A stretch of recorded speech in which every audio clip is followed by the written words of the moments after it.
In the days since Trump's inauguration, he has issued a flurry of presidential orders and proclamations aimed at enacting his campaign promises as quickly as possible, largely in line with the Project 2025 playbook and orchestrated behind the scenes by his many advisors and lackeys. My episode on Wednesday covered the first 48 hours, and a few more orders have happened since then. However, just as quickly, in response to these presidential actions, numerous lawsuits have already been filed to attempt to halt the orders and protect the rights of millions of Americans, from government workers to immigrants. In a country led by a power-hungry fascist and his megalomaniac billionaire benefactors, and a spineless conservative Congress willing to sell their souls for a spot on Trump's good graces, it is, unfortunately, the courts that present the final barrier to the most illegal and atrocious of this administration's attempts to roll back civil rights and liberties that have stood for generations. But will these lawsuits be successful in a judiciary stocked with Trump appointees, including at the very top in the Supreme Court? Let's see if we can find some hope in the courts as draconian order after order comes down the pipe.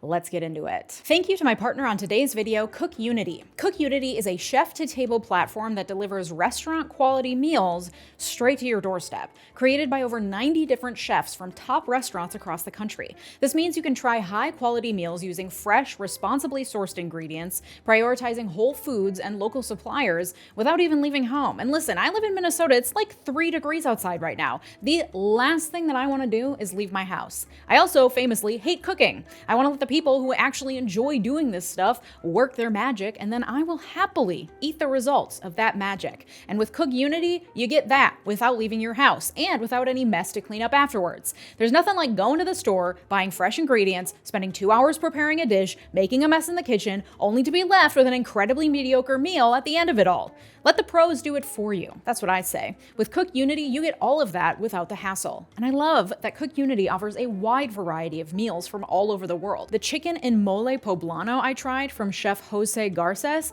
had rice and corn, as well as glazed Brussels sprouts. Yes, real vegetables. My body had forgotten about those over the holidays. And it was delicious. Win-win. It's fun to try dishes from around the world from the comfort of home, knowing that they were prepared by experienced chefs.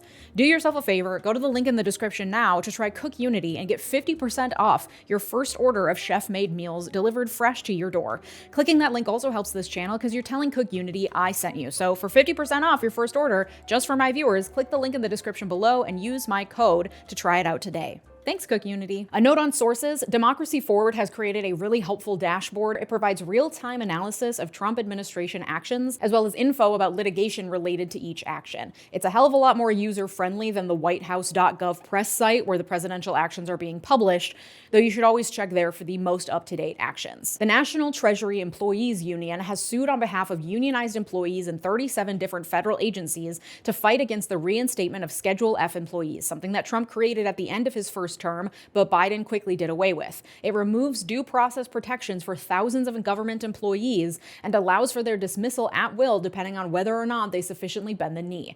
After they're fired, new employees loyal to Trump can be put into every level of every agency in the government. According to the lawsuit, Congress explicitly ensured that federal employees should have due process rights prior to termination. So Trump's order violates congressional laws and intent, and it also violates Office of Personnel Management regulations. So it is an overreach of his executive power and cannot stand. That lawsuit was just filed January 20th, so nothing has happened yet. It's all but certain that numerous more lawsuits will probably be filed by unions on behalf of government employees at both the federal and state levels as new orders and regulations roll out that trample on the rights of employees everywhere. Turns out, issuing sweeping orders creates a logistical hellscape that is often in direct violation of union contracts. Separately, 4 different lawsuits have been filed challenging the Department of Government Efficiency, aka DOGE, aka the U.S. DOGE Service, aka the USDS, which Trump created via executive order by renaming the U.S. Digital Service to the U.S. DOGE Service and moving it under the White House so they will report directly to the White House Chief of Staff, basically giving Elon Musk a direct line to Trump in the White House, officially, and making it sound like DOGE is simply tasked with handling and improving federal data systems to increase efficiency.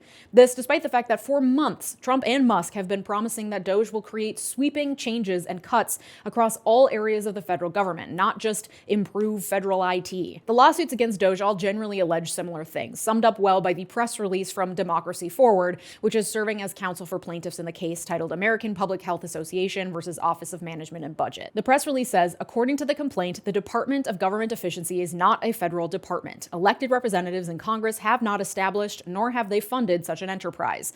𝗏𝗏 is instead a shadow operation led by unelected billionaires who stand to reap huge financial rewards from this influence and access. Despite these conflicts of interest, 𝗏𝗏 is slated to dictate federal policy in ways that will affect millions of Americans, including those communities that plaintiffs represent. It is doing so under the shroud of secrecy with none of the transparency, oversight, or opportunity for public participation the law requires. The suit seeks a court order blocking the operation of 𝗏𝗏 until it comes into compliance with the law.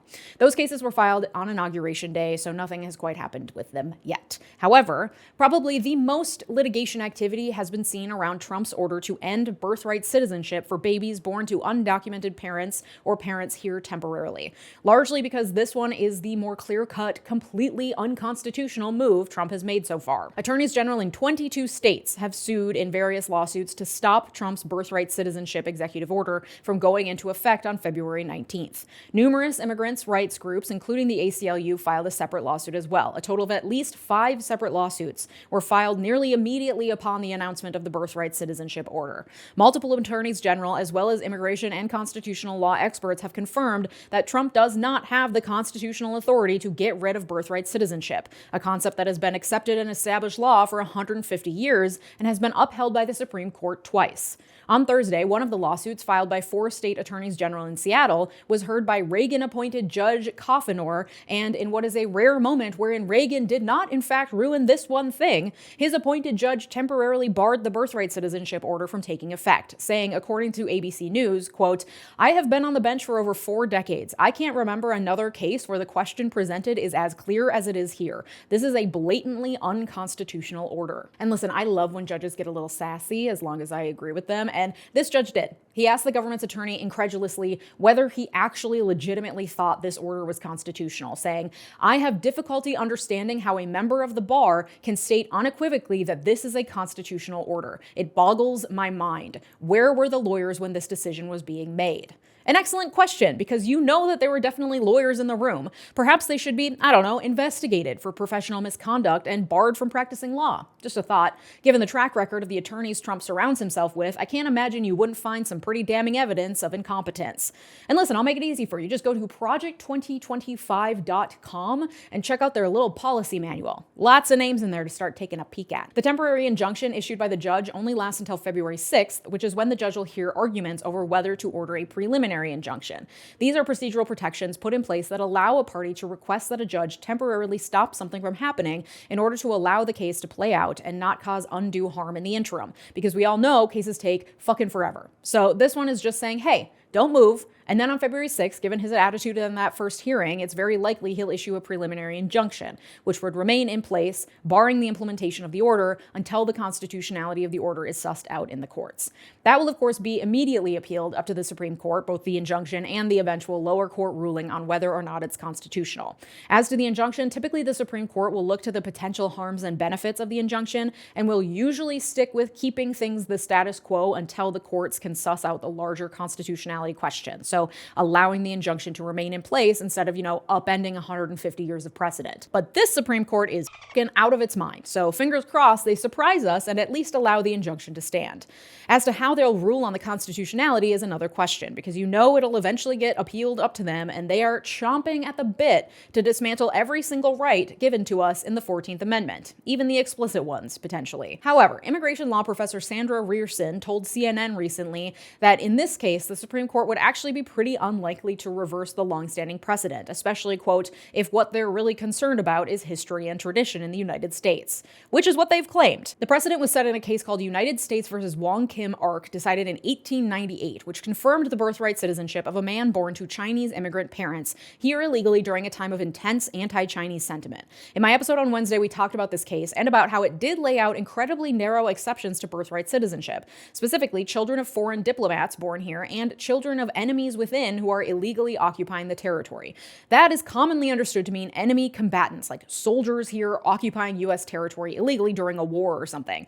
While I'm sure the government would love to argue in favor of seeing illegal immigrants as enemies within illegally occupying the territory, the fact that 𝗬𝗓𝗧𝗧 was decided at a time of intense anti-Chinese immigrant sentiment, when there were specific laws in place banning Chinese immigrants from getting citizenship, means they'd be hard-pressed to argue that today's immigrants coming in from Mexico are somehow different from the immigrants in that decision. As much as national security tends to win arguments in favor of doing awful shit, I think in this case the decision has already been made, the record is clear, and the text of the Constitution itself is clear. That being said, there is a Trump-appointed appellate judge, Judge Ho, that has written concerning opinions advancing the idea that the immigrants at the southern border could be construed as an invasion, and the Republican talking points in the last year have harped on the ideas of enemies from within and an invasion at the southern border. So while there is no Supreme Court precedent to uphold Trump's version of the 14th Amendment, there has been a fringe group of lunatics trying to make the argument against birthright citizenship sound legit, including John Eastman, a lawyer who actively pursued election fraud lawsuits on behalf of Donald Trump in the wake of the 2020 election. So again, he surrounds himself with lawyers willing to say and do a lot of questionable things. And I think it's worth also taking a moment to discuss the Supreme Court case that the 14th Amendment was explicitly written to overturn, because I've noticed a pattern in Trump's presidential actions so far, that of co-opting the history of civil rights in this country and rewriting it to the benefit of white people. That is some insidious propaganda that should not be overlooked. So we can't overlook that in his order, attempting to argue that the 14th Amendment didn't ever mean to grant birthright citizenship to illegal immigrants, he's attempting to rewrite the interpretation of a constitutional amendment meant to right the wrong of one of the most notorious decisions in U.S. Supreme Court history, Dred Scott v. Sandford, in which the U.S. Supreme Court held that people born in the U.S. of African ancestry were not citizens. The decision led directly to the Civil War, after which swift action was taken to outlaw not only slavery, but also the vestiges of slavery, the long-term consequences from enslavement. From this came the 14th Amendment, which explicitly stated that people born in the U.S. are citizens, language that extended citizenship to not only African Americans, but also all others born on U.S. soil. The 14th Amendment is a direct acknowledgement of the wrongness of deeming a person born in the U.S. not a citizen simply because of the conditions of their birth, or the enslavement of their parents at the time of their birth, or the color of their skin, or where their ancestors are from. So for Trump and his cronies to come in and say, actually, this never applied to everyone and was only meant to right the wrong of the Dred Scott decision is a gross misinterpretation of history, flipping the advancement of civil rights on its head in order to serve the very rich white people who originally did the enslaving and denied civil rights to large swaths of the population. Similarly, Trump's order titled Ending Illegal Discrimination and Restoring Merit-Based Opportunity rolls back a 60-year-old LBJ-era civil rights executive order meant to decrease racism in federal hiring. And Trump's order claims to be undoing these civil rights protections in the name of civil rights. The quiet part he's barely just not saying out loud is that the racism is against whites now. The fear-mongering idea being that qualified white people are being discriminated against because of the color of their skin, and unqualified DEI hires, aka black and brown people and women, are taking what should rightfully be white male jobs because of racist and sexist policies. The order has the audacity to say, quote, long-standing federal civil rights laws protect individual Americans from discrimination based on race, color, religion, sex, or national origin. These civil rights protections serve as a bedrock supporting equality of opportunity for all Americans. As president, I have a solemn duty to ensure that these laws are enforced for the benefit of all Americans. He says this and in the same breath rolls back a civil rights era order that ensures diversity in hiring at the federal level, in the name of ending discrimination. This is a commonly used tactic to try to justify ignoring long racist practices in this country. It's akin to legal reasoning that existed prior to the Supreme Court case that legalized interracial marriage that said banning interracial marriage is not discriminatory because it equally bans whites and blacks from marrying. It doesn't single out just black people, which, like, sure, but let's not pretend anti-miscegenation laws were passed to equally benefit black and white people. They were passed because black people were seen as inferior in order to control the purity of the white race and to ensure that white women remained the property of white men. Because you cannot take a law in isolation out of context. But if you do, then you can make convincing sounding arguments that everything is fine and well-reasoned. So Trump can turn around, take the anti-discrimination laws of the 1960s completely out of the context of the 1960s and the 300 years prior and say, no, these have been distorted to allow for discrimination against white people. people, completely ignoring the 300 years of discrimination against people of color that necessitate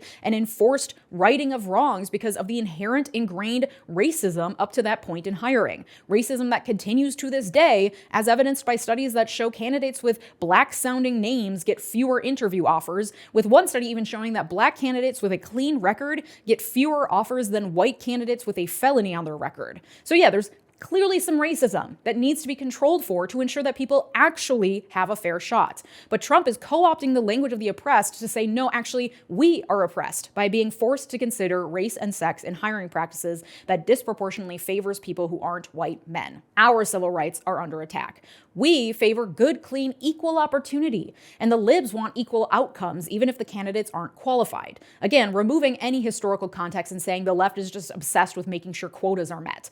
Meanwhile, we're screaming that, no, we also just want to make sure everyone has an equal opportunity to succeed, something that is not available to people based on their race and sex because of deeply entrenched racism and sexism that still very much impacts whether people are given equal opportunities to succeed. I want a female pilot when I get on that plane because I know how much harder she had to work to get to that position, because there is inherent sexism that requires we be harder workers and more qualified than men to get the same job. History shows this. Study after study shows this. But by ignoring all of that and removing context, Trump and his cronies can co-opt laws and regulations put in place for black and brown people, for women, for trans people, and say, no, I'm a champion of civil rights, so these cannot stand.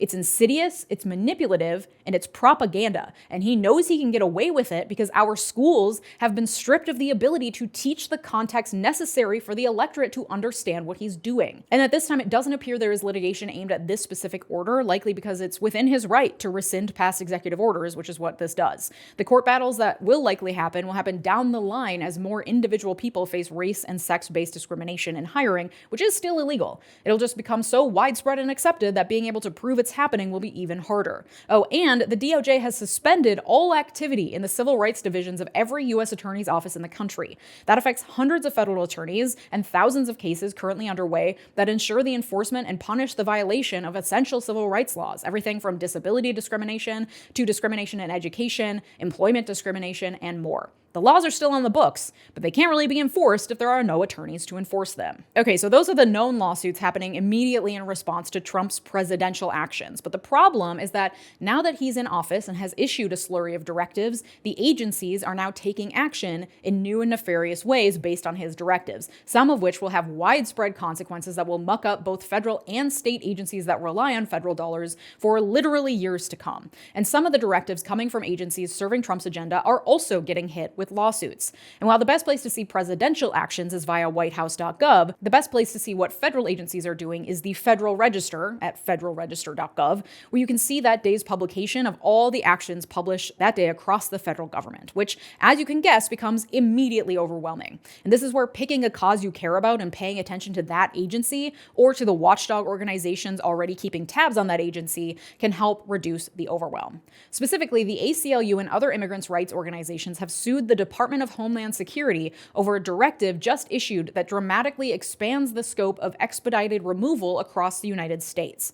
Expedited removal is a limited process under which DHS officers in ICE and the Border Patrol can immediately remove immigrants who are within 100 miles of the border, crossed it illegally, meaning not through an official port of entry, and have been here for fewer than 14 days. Basically, it denies due process to people who are here illegally and just got here. They can be detained and removed without a lawyer or a hearing. But the new ruling dramatically expands that to include anywhere in the United States, not just within 100 miles of the border, and to include any person who is an immigrant here illegally and cannot prove to the ICE officer that they have been in the U.S. continuously for the past 2 years. So anyone who's been here illegally for under 2 years can be forcibly removed without due process anywhere in the country. And if they cannot prove to the satisfaction of the ICE officer, whatever that means, that they are here legally or have continuously been here illegally for over 2 years, then they can also be forcibly removed without due process. Due process is a right protected by our Constitution to both citizens and non-citizens alike. It requires that anyone who is having their life, liberty, or property revoked by the state, say through forcible detention and removal, be given notice and a hearing before a judge. This is to ensure proper enforcement of the law, and because life, liberty, and property are protected things in this country that we care deeply about not allowing the state to be able to remove willy-nilly without legal justification. This expansion of expedited removal revokes due process requirements for millions of people who still deserve due process, whether or not they broke the law to get here. We give criminal defendants due process. We should give everyone due process, whether or not they are here legally. That is a long-held standard in this country, at least in theory. Under this new rule, according to the ACLU press release, immigrants, quote, would get less due process contesting their deportation than they would contesting a traffic ticket. And according to the complaint, the new rule, quote, disregards nearly 3 decades of experience showing that the expedited removal process, even when used at the border for new arrivals, is rife with errors and results in widespread violations of individuals' legal rights. That experience shows that the government has erroneously deported numerous individuals through expedited removal, including U.S. citizens and individuals with bona fide fears of persecution in their countries of origin. Numerous reports, including a comprehensive study commissioned by Congress, have extensively documented the widespread abuse and serious flaws in the expedited removal process at the border. And now they're expanding it nationwide to anyone here less than 2 years, giving low-level DHS officers carte blanche to determine, based certainly on racial profiling and a lack of much legal knowledge, who has sufficiently proven they're here legally or have been here for more than 2 years continuously. That ACLU complaint was just filed on the 22nd, so nothing has happened yet. And all these lawsuits I've just mentioned are just the beginning of a long, uphill battle against the slew of presidential actions and resulting agency actions that will lead to lawsuits in an attempt to safeguard the rights of millions and millions of Americans across the country. However, I wanted to highlight these lawsuits today, not only to keep you abreast of the latest updates, but also because it is a kernel of hope to hold on to. Yes, Trump made so many executive actions in his first 48 hours as president that it took me a full 12 hours of work just to put together an episode about all of them. But just as swiftly, numerous organizations were ready in the wings with complaints drafted, ready to file lawsuits the moment his orders came down. These organizations represent hundreds, if not thousands, of activists, organizers, lawyers, and everyday people, all acting in concert to try to protect our rights and privileges. You don't just draft a complaint in a day and file it. These organizations had the foresight to prepare for this day, and they have acted swiftly. The courts, of course, will not act as swiftly, but I take comfort in knowing the sheer number of people who are acting as watchdog and legal safeguards to try to prevent as much damage as possible. I was in law school during the first Trump administration, and I found comfort then in the law professors who were much smarter and more experienced than me and doing incredible work to try to fight his policies or educate the next generation of lawyers that were going to fight the good fight. There are so many heinous people surrounding Trump and dedicating their lives to bigotry, hatred, and self-aggrandizement. But, as Mr. Rogers always said, look for the helpers. You cannot let yourself get consumed by solely staring into the darkest parts of these moments. There are good, smart, deeply empathetic people doing tireless work to protect all of us. Will it be enough? I don't know. Unfortunately, this isn't a superhero movie where good triumphs over evil and everything is black and white. The good guys don't usually win in real life. Progress is a slow trudge against the ugliest parts of human nature. It's never linear. Success never looks like what you want it to, but you trudge on knowing that it's about something bigger than you, something the soulless ghouls Trump surrounds himself with will never understand in their endless struggle to trot on as many people as possible in order to come out on top. I would rather lose every single time and be on this side of history than lose my humanity in order to be on theirs. Do not look away, but be sure to focus on what matters. Pick the cause you care most about so as not to drown in the onslaught of information. Focus your finite amount of time and attention on things that matter instead of doom scrolling on the very apps that are run by billionaires who, and pardon the reference, J.K. Rowling forever, but Harry Potter offers some apt comparisons to fascism, have Voldemorted their souls into oblivion in the name of power. Power they gain more of the more you give them your attention. Focus on the cause you care about most. Focus on improving your skills and education. Rent a book from the library, join a knitting circle, grow a little garden on your windowsill, and focus on the community you are directly a part of. Odds are it is full of helpers too. And you can join me over on my Patreon community, where I just launched the Why America Co-Learning Lab, a learning community having discussions and making connections along with a monthly syllabus curated by me. All year we'll be covering topics under the umbrella theme of Eat the Rich, building solidarity in the new Gilded Age. This month's topic is all about learning from history to fight for the future. We're looking at and discussing past movements to see where we can learn from history, because it does have a tendency to repeat itself. This is all hosted over on Patreon, which is linked down below. If you're interested, please join us, patreon.com/LeejaMiller. Thank you to my multi-platinum patrons, Art, David, RH, Latranger Lucas, Joshua Cole, Thomas Johnson, and Tay. Your generosity makes this channel what it is, so thank you. And if you like this episode, you'll like the one from Wednesday, where I cover all the presidential actions Trump took in his first 48 hours as president. Thanks so much for watching. Have a good day. Bye-bye!